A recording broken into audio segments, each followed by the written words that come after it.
మీ పిల్లలు చదువుకున్నది ఎగ్జామ్ హాల్లో రాయాలన్నా కాంపిటేటివ్ ఎగ్జామ్ క్రాక్ చేయాలన్నా మెమరీ ముఖ్యం. మెమరీ అనేది గిఫ్ట్ కాదు, రైట్ టెక్నిక్ అండ్ ప్రాక్టీస్ తో ఎవరైనా సాధించవచ్చు. ఒకటి అనుకుంటా ఐ థింక్ నా దగ్గర డబ్బులు లేవు తినడానికి. సో డబ్బులు లేకపోతే నేను నా ఫ్రెండ్ ఉన్నాము. వాడు ఇప్పుడు అమెరికాలో మళ్ళీ లండన్లో ఉన్నాడు. శ్యామ్ అని మెడికల్ ప్రాక్టీస్ డాక్టరు. సో నాతో ఉండే అప్పుడు ఇద్దరం ఒకటి రూమ్ ఉన్నాము. నా దగ్గర అప్పుడు ఐ థింక్ 20 రూపాయలు ఎంతనో ఉంటే 2 ప్లేట్ ఇడ్లీ తీసుకొచ్చుకున్నాం. 2 plate idli extra chutney extra sambar తెచ్చుకొని పొద్దున ఒక ఇడ్లీ, వాడో ఇడ్లీ నేనో ఇడ్లీ చట్నీ వేసుకొని తినాలి. మధ్యాహ్నానికి ఇంకో ఇడ్లీ ఉంటుంది. 2 ప్లేట్ ఇడ్లీ కదా, 4 ఇడ్లీలు. ఇంకో ప్లేట్ ఇడ్లీ వాడు నేను మధ్యాహ్నం తినాలి. తిన్నాక సాంబార్ మిగులుతుంది. రాత్రికి సాంబార్లో వాటర్ కలుపుకొని తాగేది. Only 1 day. నా లైఫ్లో 1 డేనే ఉన్నట్ల. అలాంటి ఒక రోజు వచ్చింది మీకు కూడా? నాకు వచ్చింది 2000 సంవత్సరంలో ఏలినాశంలో ఉన్నా. ఆ టైం కేతు మహర్దశ. అది కేతు మహర్దశ వెరీ డేంజరస్. ఓకే. కేతు మహర్దశ అంటే ఏంటంటే మనకు లెసన్ నేర్పించడానికి వచ్చి ఇవన్నీ గ్రహాలన్నీ చాలా మంది కష్టాలు కాదు. వేణుస్వామి గారు ఇప్పుడు అంత బాధని అనుభవించారు కదా, ఒక జ్యోతిష్యుడిగా మహావిద్యలు నేర్చుకున్న ఒక వ్యక్తిగా ఇది వస్తుంది, దీనికి రెమెడీ, దీన్ని మనం తప్పించుకోవాలి, అలాంటి ప్రయత్నాలు ఎప్పుడు చేయరా? అన్ని ప్రయత్నాలు చేస్తా కాబట్టి నా తల మీద పడాల్సింది నా కాలు మీద పడుతుంది. ప్రయత్నం అయితే చేస్తారు అన్ని. ఇప్పటికీ కూడా నేను చెప్పదలుచుకున్న పాయింట్ ఏంటంటే గుడ్డుని ఎవరు ఆపలేరు, మనకు జరగబోయే మంచిని ఎవరు ఆపలేరు. ఓకే. చెడును ఆపొచ్చు. చెడును 2 రకాలుగా ఆపొచ్చు. 12% మన బిహేవింగ్ ద్వారా ఆపుకోవచ్చు, 88% అమ్మవార్లను పూజించడం ద్వారా ఆపుకోవచ్చు. సూపర్. 12% మన ప్రయత్నం ఏంది అంటే ఒక వ్యక్తి మనల్ని కొట్టడానికి వచ్చినప్పుడు నువ్వు ఓవర్ యాక్టింగ్ చేస్తే ఆ దెబ్బలు 100 కొట్టిపోతాడు. నువ్వు 12% నీ ప్రయత్నం ఏంటంటే వాని కాళ్ళ వేళ్ళ పడడం వల్ల వాడికి నీ మీద కనికరం వచ్చి వాడు కొట్టాలనుకున్న 100 దెబ్బలలో 50 కొట్టకుండా వెళ్ళిపోతాడు. అది 12%. మిగతా అసలు వాడికి ఆ ఉద్దేశమే కలగకుండా చేయడం అమ్మవార్లను పూజించడం. సో ఈ 88% అమ్మవారి చేతిలో ఉంటుంది, 12% మన చేతిలో ఉంటుంది. అమ్మవారిని కొలవటానికి కానీ కొలవడానికి అర్హత, దర్శించడానికి అందరు చేసుకోవచ్చు, పూజించడానికి అర్హత లేదు. ఇక్కడ రూల్ ఏంటంటే, ఉదాహరణ ఇప్పుడు మీరు వారాహి అని ఉంటారు. వారాహి అమ్మవారికి ఒక రూల్ ఏంటంటే మేక రక్తముతోటి అన్నం కలిపి అమ్మవారికి నైవేద్యం పెట్టాలి. జనరల్గా సాత్విక దేవతలలో మీకు కొన్ని రూల్స్ ఉంటాయి. సాత్విక దేవతలు అంటే గణపతి ఇంట్లో పూజ చేస్తారుగా మీరు. అవును. సువర్ణ అక్షతాం సమర్పయామి, సువర్ణ యజ్ఞోపవీతం సమర్పయామి అంటాడు. అంటే నువ్వు వేసే అక్షతలు బంగారు అక్షతలు, నువ్వు వేసే దారంతో వేసేటువంటి ఈ యజ్ఞోపవీతం బంగారం దనుకో అని నువ్వు ఇక్కడ చెప్తున్నావు. వామాచారంలో అవి నడవవు. ఏది పెట్టాలనో అదే పెట్టాలి.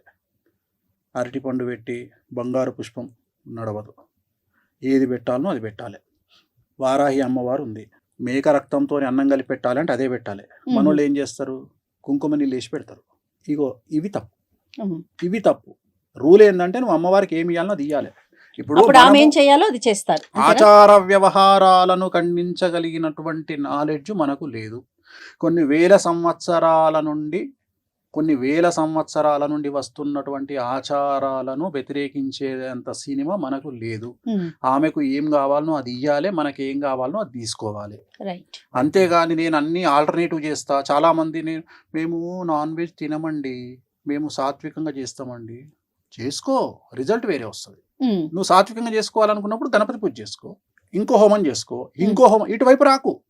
ఇక్కడ ఇదే ఇవ్వాలి. ఇప్పుడు ఉదాహరణ తెలంగాణలో రెడ్డిసో ఇంకెవరో దాన్ని ఏమంటారు, డిన్నర్ పెట్టిరు అనుకుందాం. సపోజ్ డిన్నర్ పెట్టి మీల్ మేకర్ పెట్టి మటన్ అంటే వాడు ఊకుంటాడా? అదే మీల్ మేకర్ గంట అనుకుని కొడతాడు. సో నువ్వు ఏది పెట్టాలని అంటే తినటానికి తెలుసు కదా, ఇది మీల్ మేకర్ మటన్. అట్లనే అమ్మవారిని నువ్వు మోసం చేయలేవు, అమ్మవారిని ఎట్లా మోసం చేస్తావు? ఎవరికి ఏం చేయాలో అదే చేయాలి.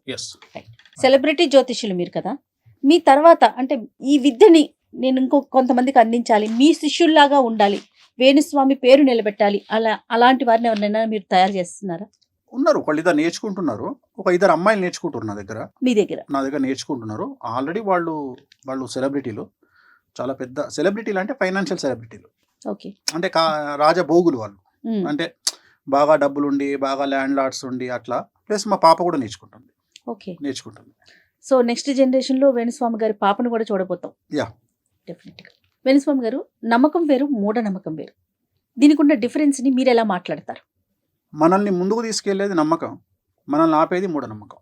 ఎక్కడైతే మనల్ని ఆపేస్తుందో అది మూఢనమ్మకం. అది మూఢనమ్మకం. ఆపేది మనకొద్దు. నేను అమావాస్య నాడు కారు కొన్నా. నా ఫస్ట్ కారు అమావాస్య షోరూమ్ నుండి అమావాస్య నాడు కొన్నా. సో ఇక్కడ నేను అనేది ఏంటంటే, చాలా మందికి తెలియని ఒక విషయం చెప్తా. నలుపు దేనికి సంకేతం? చెడు అనుకుంటారు సాధారణంగా. జనరల్గా శనికి అనుకుంటారు, ఉమ్. కాదు. నలుపు రాహుకు సంకేతం. కానీ మనం నలుపును శనికి అంటగట్టి మనం కూర్చున్నాం.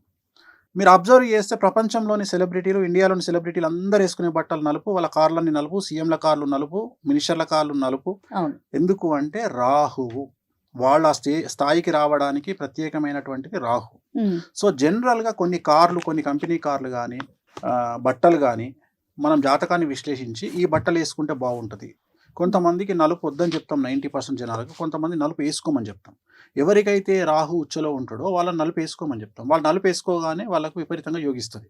అంటే జాతకం ప్రకారమే మన జీవితం నడుస్తుంది అంటారు ముందుకి. 100%. అంతేనండి. మన జాతకంలో మనం పుట్టినటువంటి మన లగ్నాన్ని బేస్ చేసుకొని మన లైఫ్ డిసైడ్ అయి ఉంటుంది. ఓకే. మన లైఫ్ ఆల్రెడీ డిసైడ్ అయ్యే మనం డిసైడ్ అయ్యే మనం వచ్చినాం. వేణుస్వామి గారు ఇంత సక్సెస్ ని చూసారు. సక్సెస్ఫుల్ జ్యోతిష్కుడు అంటే వేణుస్వామి గారి పేరు తెలియని వారైతే లేరు కదా.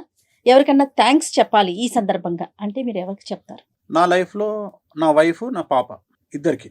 ఎందుకంటే నా వల్ల కొన్నిసార్లు వాళ్ళు బాధపడ్డ సందర్భాలు ఉన్నాయి. ఇప్పుడు నా వైఫ్ ఉంది, తను పెద్ద మ్యూజిషియను, భారతదేశంలోనే తనకు మంచి పేరు వచ్చింది, చాలా పెద్ద. సో నేను ఒక్కొక్కసారి ఫీల్ అవుతుంటా నా వల్ల తను ఏమైనా ఇబ్బంది పడుతుందేమో అని. రెండోది, నేను అగ్రెసివ్ క్యారెక్టర్. అంటే జనరల్గా నాది ఎంత అగ్రెసివ్ అంటే, నన్ను ఎవడన్నా టార్గెట్ చేస్తే 10 నిమిషాల తాడోపేడ తెలుసుకుందామనే రకం నేను. అంటే నేను ఎగ్జాంపుల్ చెప్తా. ఇప్పుడు దావుద్ ఇబ్రాహిం ఉన్నాడు, నా దృష్టిలో దావుద్ ఇబ్రాహిం ఏంటో కోనికిస్క కొట్టాం నా దృష్టిలో. అంటే నేను అనేది ఏంటంటే, చంపడం అనేది పెద్ద నిర్ణయం తప్ప దానికి సంబంధించిన ప్రాపగండా చేయడం, ఇప్పుడు చంపడం అనేది పెద్ద విషయం కాదు. వాడు గన్నుతో కాలుస్తాడు, కత్తితో పొడుస్తాడు, గొంతు బిసుకుతాడు. అవును. సో నేను అనేది ఏంటంటే, ఈ డాన్లు లేకపోతే ఎదుటి వ్యక్తి ఎంత పెద్ద తోపైనా ఐ డోంట్ కేర్. సో కొన్ని సందర్భాల్లో నా వైఫ్, మీరు ఇంత సైలెంట్గా ఎండుకుంటున్నారు, మీరు మీ ఒరిజినల్ అగ్రెసివ్ కదా, మీరు అటాక్ చేయండి, మీరు తలుచుకుంటే ఏదైనా చేయగలుగుతారు అంటే, ఇక్కడ నేను ఎంచుకున్న మార్గం వేరే ఉంది కదా, వామాచారం. నేను చేయలేను అనేది నేను తలుచుకుంటే పూజలతోనే చేస్తా, అవసరం లేదు అనే కండిషన్ తనకు అప్లై చేసి, తనకు అర్థం చేసి, సో నన్ను తను అర్థం చేసుకున్నందుకు, అలాగే నేను పడే బాధలను తను భరిస్తున్నందుకు నేను థ్యాంక్స్ చెప్పుకోవాలంటే నా వైఫ్కి చెప్పుకుంటా. సో ఈ జనరేషన్లో 20 సంవత్సరాల పాప ఇంత అగ్రెసివ్గా, ఇంత సమాజము ఇంత టార్చర్ పెడుతుంటే, లేకుంటే కావాలని ఒకళ్ళిద్దరు నన్ను మీద దాడి చేస్తున్నప్పుడు నా పాప అర్థం చేసుకుంటుంది, నాకు సపోర్ట్గా నిలబడుతుంది అనుకున్నప్పుడు తనకు థ్యాంక్స్ చెప్పుతా. అన్నిటికంటే ముఖ్యం ఏంటంటే, నన్ను టార్గెట్ చేస్తూ, నన్ను విమర్శిస్తూ, ప్రతిరోజు నా బ్రెయిన్ యాక్టివ్గా ఉండడానికి తోడ్పడుతున్న నా విమర్శకులందరికీ థ్యాంక్స్ చెప్తా. సమాజాన్ని మీరు ఏ దృష్టితో చూస్తారు గురుగారు? ఎందుకంటే తిట్టేవారు ఉన్నారు, పొగిడేవారు ఉన్నారు, లాభపడే ఉన్నారు, అంటే పాజిటివ్, నెగిటివ్, అట్లా మీరు ఏ కోణంలో చూస్తారు? సమాజంలో జనాలు ఎప్పుడు అమాయకులే. అమాయకులే. మోసగాడు కూడా అమాయకుడే, మోసం చేసేవాడు కూడా అమాయకుడే.